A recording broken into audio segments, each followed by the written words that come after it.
Hi there, welcome to United and Everything Football Podcast. It's so exciting when we've won 3 games on the bounce. The problems are few. Everyone is buzzing. All our platforms from TikTok to X to YouTube is flying. Everybody is, flooding onto our platforms to enjoy the content you are putting together. I saw someone actually post on TikTok that once a week or twice a week of our podcast is not enough. They want more. Kwame had to respond that we had lives. As you can see, I just came from the office. After a stressful day, and I still have to record, so it's not easy for us. But it's always exciting. We love you. We enjoy your company, and we know you enjoy our company as well. So thank you very much. Remember, this is brought to you by Buzz Off Mosquito Repellent Bracelet. Yes, affordable, versatile, child-friendly mosquito repellent that can be worn on your wrist or ankle. Very stylish, very simple, and safe for your whole family. Each bracelet offers up to 7 days of continuous protection, and it's FDA approved, so you can trust it to be both effective and reliable. You can contact them on 020-905-8902. So contact them. Buzz off. The way United have been buzzing off teams, you need to buzz off mosquitoes as well. Today we are joined by the man Sicho. The man Sicho. Charlie? Yeah, man. How be? Congratulations. I didn't realize there was an ad on the pod. There is an ad. There has been an ad. Man, that's growth. That's growth, man. Yes, big ups. Stop ups, man. We need more. And bring more apps. Look, the pod has massive traction, so more apps on the pod. I think to do more ads. If you are watching and you have something to later, drop it. Just talk to us. We are ready for you. Do you know Bazoff has gotten to different countries? From people from Nigeria are contacting people from Sweden, even in the United States. Yeah, Sweden.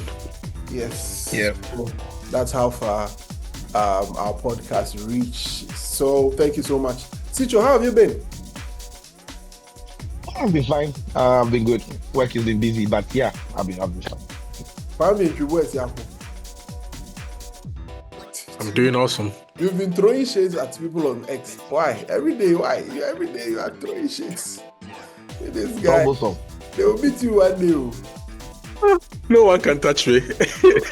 No one. I'm untouchable. All right, guys, let's begin. When we come back, I will get to my guys and then we will discuss issues concerning Rúben Amorim and what is happening, what is changing. I will ask each of his perspective. You trust him to deliver something very solid on what he's seeing and what he thinks. Here on United and Everything Football, remember to subscribe to the channel, hit the notification bell so that anytime we drop a new episode, you are able to get it right on time so you don't miss it. And also remember to like the videos. Yes, pause the video, like it, share it with your friends, and leave a comment with us. Do all of these things for us. And we'll be friends forever. We'll be right back after this.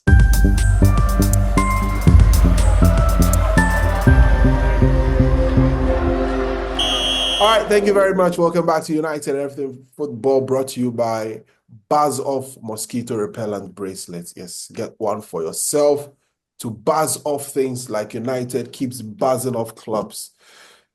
Sicho, what at all has Amorim done to United? Today, I saw a picture of him, a video of him taking some selfies with some lady. Say, hey, life is good.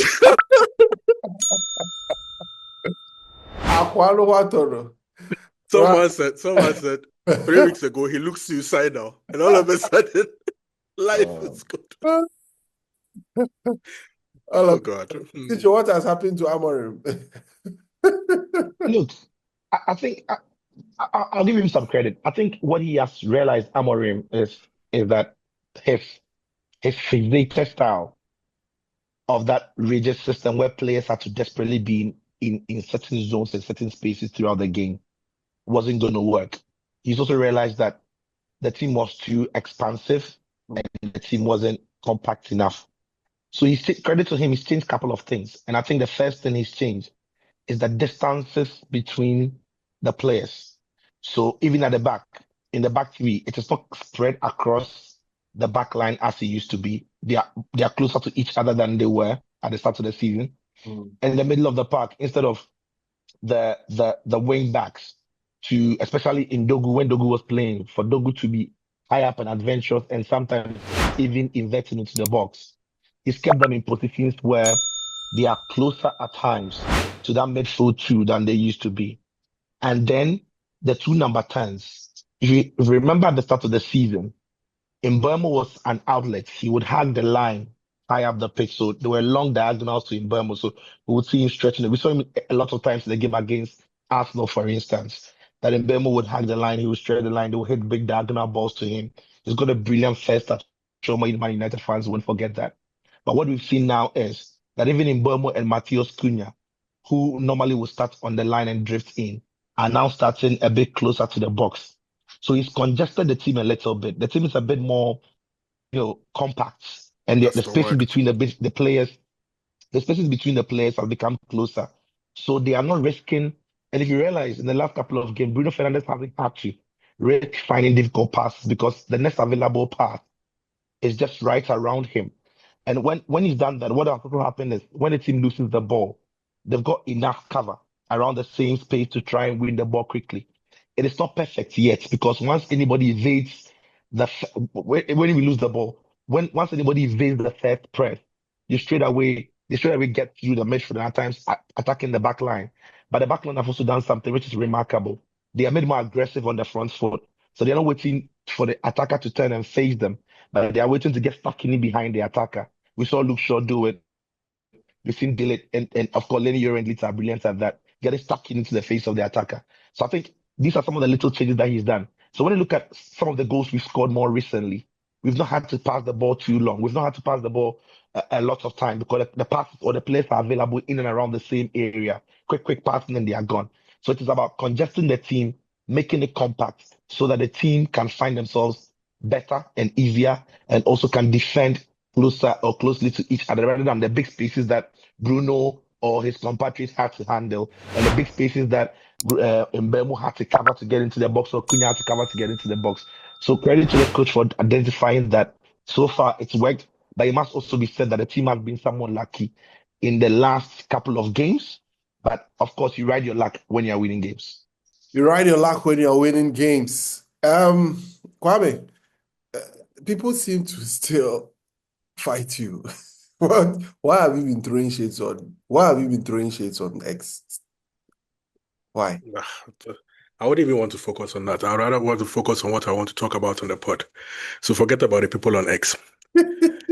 See, whenever Sicho comes on the pod, I make a couple of notes about things that I want to talk about, keywords, key notes. Yeah. He seems to steal a lot of them. It's almost like as if he reads my notes. I'm sorry. Next time you go first. Because no. Our guests always go first. The key word I was going to hammer on was being compact. Compact. See, we are not ready to play expansive, all attacking, high pressing, playing out of the back football. We know reach that level. This squad wasn't built for that. I just think he has admitted that this squad wasn't built for that. So just go straight to 90s football. Be compact. Goalkeeper kicks the ball long. We play from there. It's as simple as that. Football sometimes, I always say it's a very simple game. Complicated by hipsters. Hipsters who have taken all their notes from Pep Guardiola and they're just shitting on themselves. Sometimes you just have to play basic stuff. All I think Amorim has done is retraced his steps and gone like, you know what? Let's just start from the beginning. Where I started from in my coaching career. Let's just go back to the very basics. We build from there and then we keep going as the squad goes along. But I've also been thinking, and I've been thinking long and hard about this. Because someone posted something on our X, on YouTube 2 episodes ago in the comments. I forgot to talk about it. But I've been reflecting on it, so I'm going to read it and I'll post it so that Roxanne can also share. That's what the person said. He's called N. L. Anque. I don't know, 5. I don't know how, probably has a I don't know. I That's mean, his thing. that's the way YouTube, the code that YouTube used to capture some names. That's how it looks. Yeah. 4 days ago, he said, I remember under the game model video you made, I stated, you know that video that we made about Yeah. 4 months ago, Yes. describing the game model as this club wants to play possession-based football. Yeah. He said, I stated that the possession football doesn't help us. The cultural identity is taking advantage of the transitions. Like you stated in the games, we had much possession. Like you stated, in the games we had much possession, we lost. And it clearly shows. The game model should be reviewed. The blueprint is always there. That's why Solskjaer kind of performed well. Ten Hag did well in his first season, having Rashford to score 30 plus goals, blah, blah, blah. The moment Ten Hag tried the possession football, it failed horribly. This is my opinion. The real problem was mentality and personnel. You can discuss that. I hope to see that soon. The reason I'm saying I've thought about this, is this. Would we ever become a possession-based team? Are we destined to ever be a possession-based team? I don't want to go like, this is like me not being, attaching any form of realism to this. But I feel there are some clubs that are meant to play certain ways. And it's easier if you allow that club to be what it's supposed to be than to change what the club is supposed to be.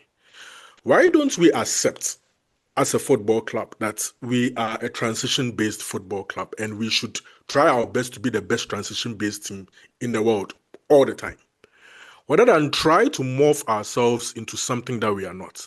And I speak for the managers in this sense. We are bringing in certain managers hoping to play at a point in a certain way, and all these managers end up suffering for it.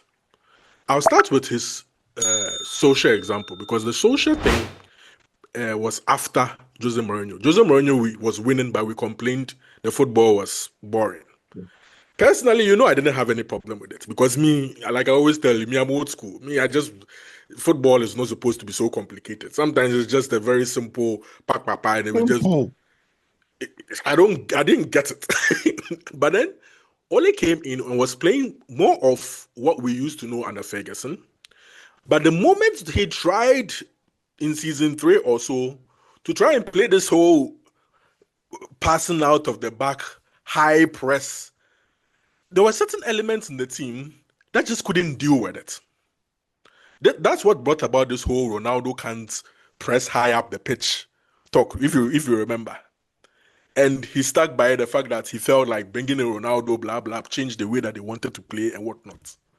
We're transition-based team and we're fine, but we try to be something else. Then we bring in a manager who is supposed to be a possession-based manager in Erik ten Hag.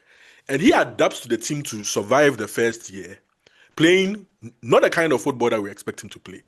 And after 1 year, when he tries to implement what he feels we should play in, being this whole attacking, possession-based team, whatever, a mixture of whatever that he was thinking about, it failed horribly. And we bring in Rúben Amorim. We established this game model, which is supposed to be based off possession football. And he has clearly struggled for 11 months. Because I'll give him props. This 1 month has been the best 1 month of his life. Probably better than any moment he spent at Sporting. Based off everything that's happened. And he struggled. He struggled because, trying to be expansive with the squad that we have in the Premier League simply doesn't work. So all that he has done is, let's just be compact. Like Cicho said, let's just be compact. Compress the football game. When there are no spaces in between our players, they will be fine. They will survive. All you do is play the ball long, flick on, somebody can run onto it, and then we are going to score. If the ball isn't flicked on, the ball comes back into play. So far as we are compact, and we have men around the football or the areas where the football is supposed to drop, it will fall to these our players and they can play from there. If you bother this squad with the modern game, as they call it, you are trying to play out of the back, they play themselves into trouble. Press, and all of a sudden there's huge spaces in midfield, and players like Casemiro and Bruno Fernandes will be in an island. Once defenders are not able to jump into that space, we are fucked. So I would even say this. Is it probably the reason why it looks like Casemiro seemed to have rediscovered I his... was come to say this. I was jumping. You know what I'm doing. You know I'm driving there. So Casemiro, I've been one of Casemiro's harshest critics. Harsh, Yeah. extremely harsh on him. But in hindsight, when I think about it, we have not been fair to Casemiro Because in it's what so we have been trying to do at the football club all this while he has been here. We have been trying to fit him into things that he is not supposed to be doing. He's not supposed to be playing in these big spaces or this kind of expansive football. When he was very good at Real Madrid, yeah, Real Madrid were the best transition team in the world. All he has to do is stay in front of that back four. When they get the ball, he releases the ball to players who can actually carry the ball huge distances and go and do whatever that they want to do. Occasionally, he'll hit the ball from long range and the ball goes in. Set pieces, he finds himself in the box. All we've been trying to do to that guy in the Premier League is just kill him. Because when you think about it, it hasn't really made sense. See, he has played a part in all this, coming to season 2, looking unprofessional like a kebab seller and all that. I never appreciated that. But in terms of tactics that certain coaches have tried to deploy, it hasn't been helping him. When we are more compact, less spaces to cover, certain players can survive in this kind of system. So props to Amorim for changing things. The word change is what some people on Twitter and X don't want to admit, that things have changed. But he has changed things over the past 3 games, especially for us to be able to get the result that we are getting. So kudos to him, and let's just hope that it keeps on going. The run keeps on going. But yeah, Situ, Kwame. yes. Yeah. Yeah. Go ahead. So give me a minute, and let me read this to you. On September 15th, I tweeted this. I said this. Make no mistake about this. Baleba solved nothing in this Man United midfield. Apart from the system and tactics, the principle on which Amorim sets his team is rigid. And just so the basic and easy. So it's basic and easy for every coach to crack it. The essence of 3-4-3 is not to be expansive or open. It is basically supposed to make the team compact and get players closer to each other. One of the issues with Amorim's principle is that he's playing the 3-4-3 system with a principle of expansive football. I might be wrong, but it doesn't work. By expansive football or compact football, I do not mean the team attacking or the team defending. It simply means that when the team attacks, they are still compact in attack. When the team defends, they stay compact in defense. It's just the way the system works. Every manager who has tracked it at the highest level had to build the system and principle of compact football with the back three system. This United team is very expansive, and even when they defend, that is why opponents easily make free runs into the box and find spaces around the house field. It's just too open. If Amorim can coach a bit of compactness and get the players moving into spaces just to keep the shape compact relative to the position of the ball, then the system will make sense. Until then, I don't see how this 3-4-3 system works on the principle that looks expansive. I might be wrong, but that is just how I see it. Then finish off by saying this is why many people think that coaches who play the back three system are defensive. No, they are not. They are just compact. No team scored more goals than Conte's Juve in Italy. No team scored more goals than Allegri's Juve. No team has more goals than Conte's Inter or Inzaghi's Inter. They are not defensive. They are back with the back three system. That was September 15th. You have to send this to us so that Yes, Roxon posts it and scrolls this. Send the screenshots to us. So people can take their time and pause and read. Please send it to us. And so that I can also form shots with it, so that it rolls, so that people can read. I mean, that's just brilliant. See, Amorim said, I'm not going to change. I'm Massa. It took an angel from heaven. Angel Michael came to tell the Massa. Stop fooling. So this one, Angel Michael had to come and tell the Massa, but that's just brilliant. I mean, yes, you can send it. So I'll screenshot it and then give it to Roxon. So Roxon rolls it for us. But that, I mean, let's focus on the players at this point in time. I've watched the Brighton game again. I've looked at the application, especially from the players. I mean, you could see the level of confidence that That's has the word.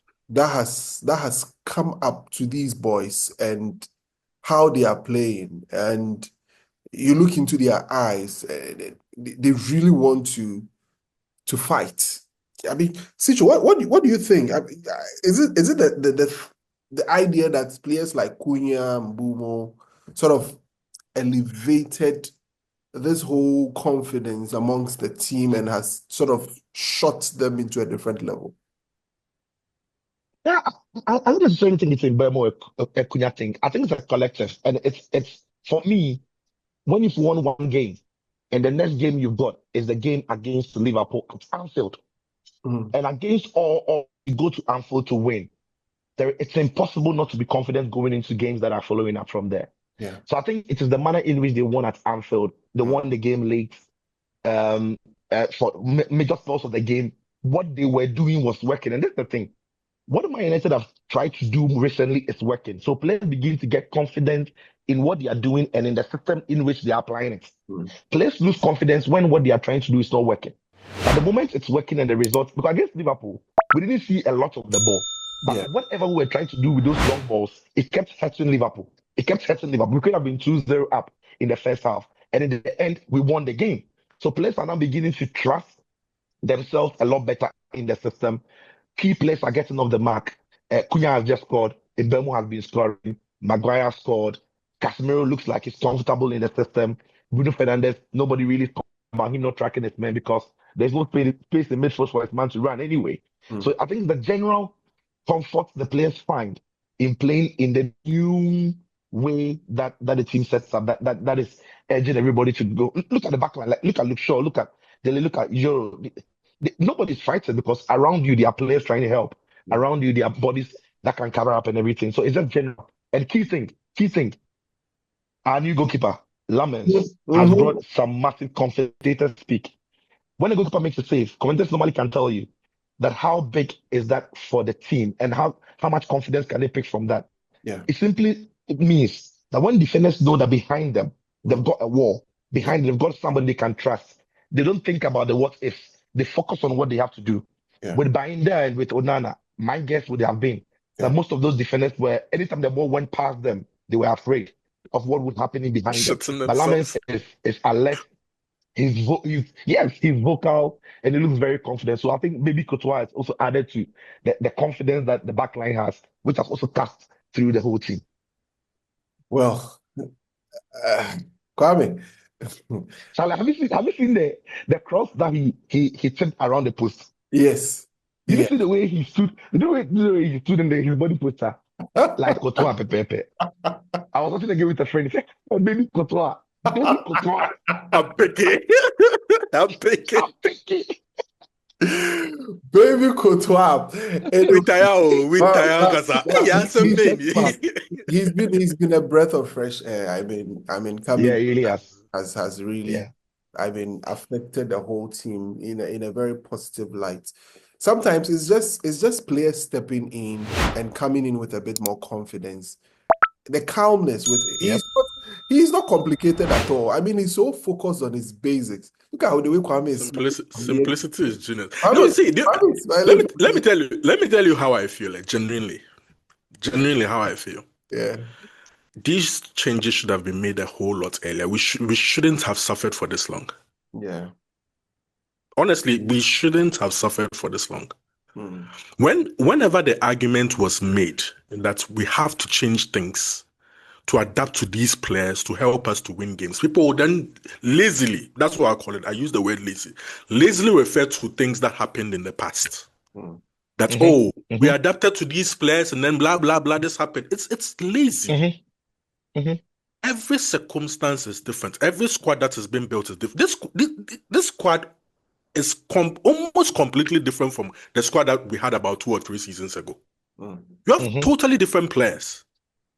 You have a totally different management. You have a totally different owner running things, the football division. Everything is not the same. The competition in the league is not the same. The money being spent in the league is not the same. The teams that are doing well are not even the same as last year. Yeah. Every Yep. season, you have to adapt to the current situation. This is what you have at your disposal.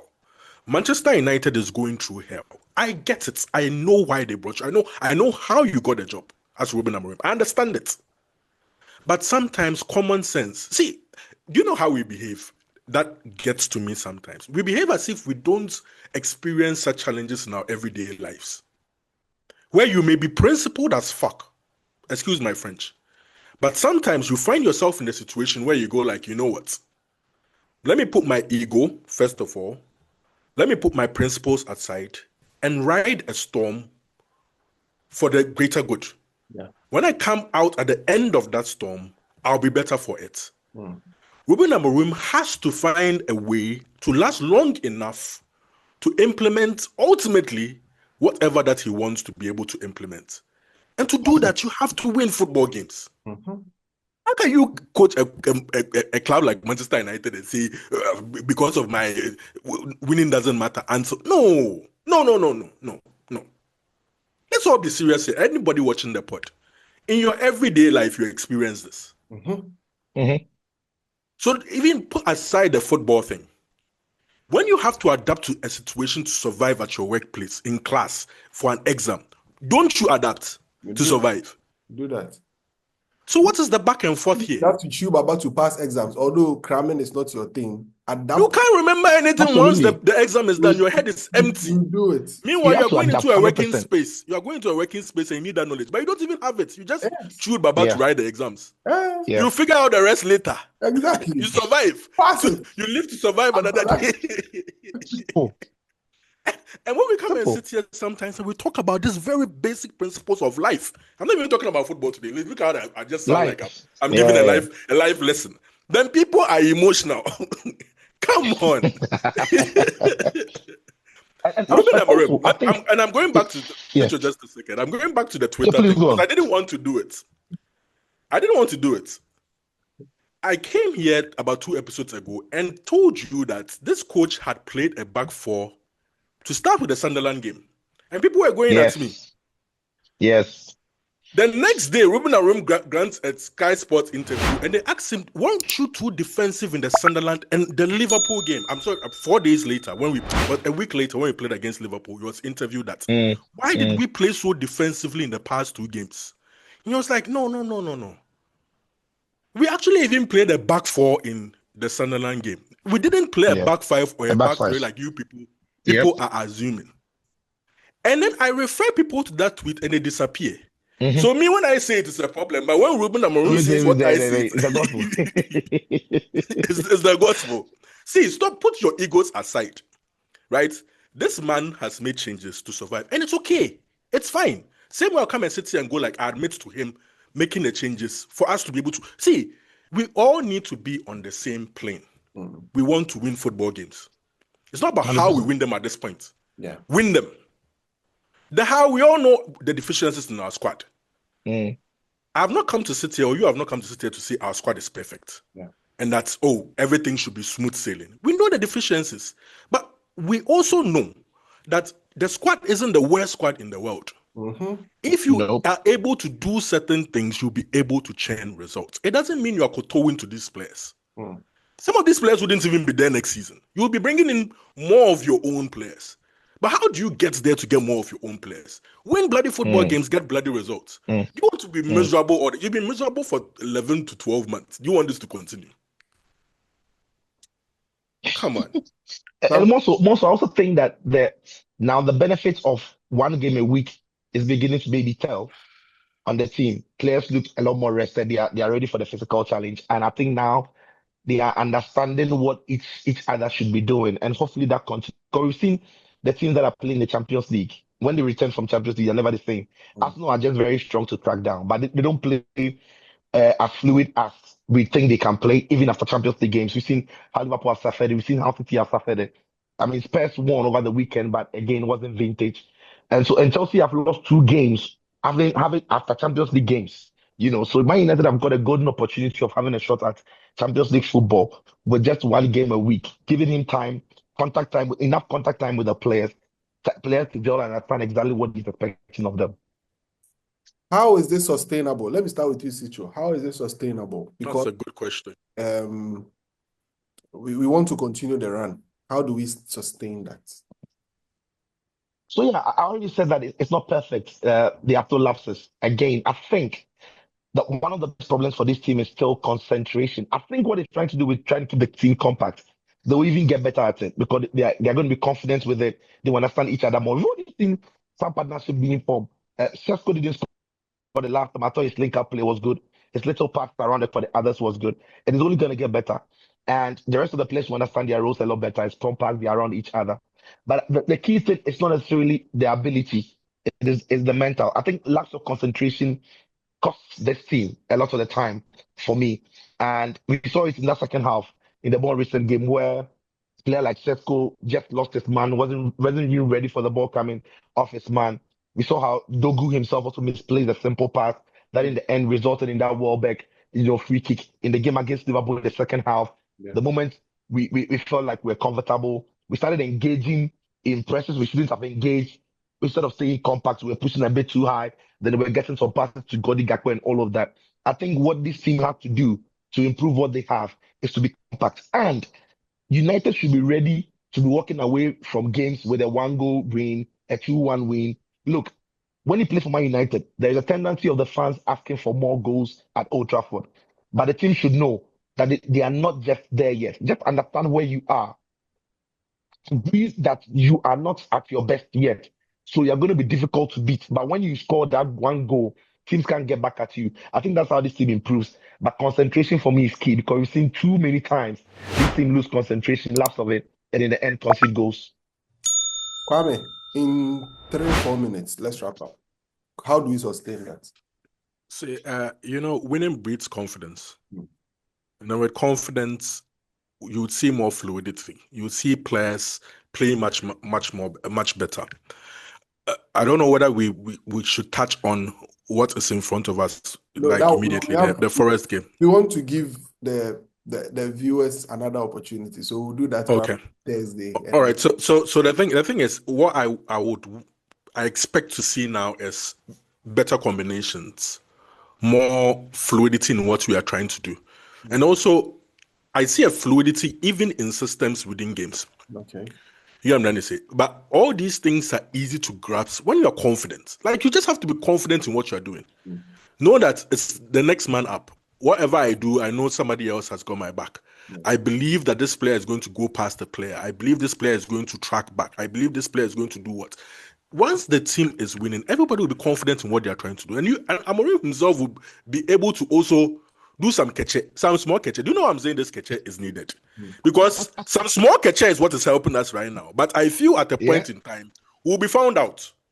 This strategy is not going to work like forever. Like how Ancelotti is suffering because people have found him out. People go like, what's Manchester United doing now? Because what we expect them to do, they're doing something different. So let's just take a break here and go like, let's analyze United over the next 2 or 3 weeks and go like, no. They are doing this, so let's counter it in this way. And that is where I want him to also do something completely different because there's going to be a new challenge. The new challenge will be, okay, now a team comes in and goes like, we're not going to even attack you. You have to now bring the ball up. You have the possession. Now, what are you going to do to break us down? We're going to remain robust, remain compact. We're not going to play. You can break us down and let's see whether you can stop us on the transition. Do you get my point? And then you're like, how do we figure this thing out? It's not every team that's going to play the game, take the game to you for you to do whatever that you want to do. Because I feel that's what we are doing now. We are beating teams into bringing the game onto us, and then we catch them on the break and whatnot. I just want to see us continue to win and him continue to show more tactical variations. Just hoping that everything works. For me, it's silly. Do the catch then I'll come and sit so that I can go like, hey, Charlie, today Amorim did this, and then he did something different, and then he did this. Wow, this is a coach. I'm tired. For being on the podcast with us, Kwame. Thank you. Thank you very much, Cicho, for being on the podcast. We'll see you on the next time, bro. Buzz off mosquito repellent bracelets for being a proud sponsor of the podcast. Have a great time. Bye-bye.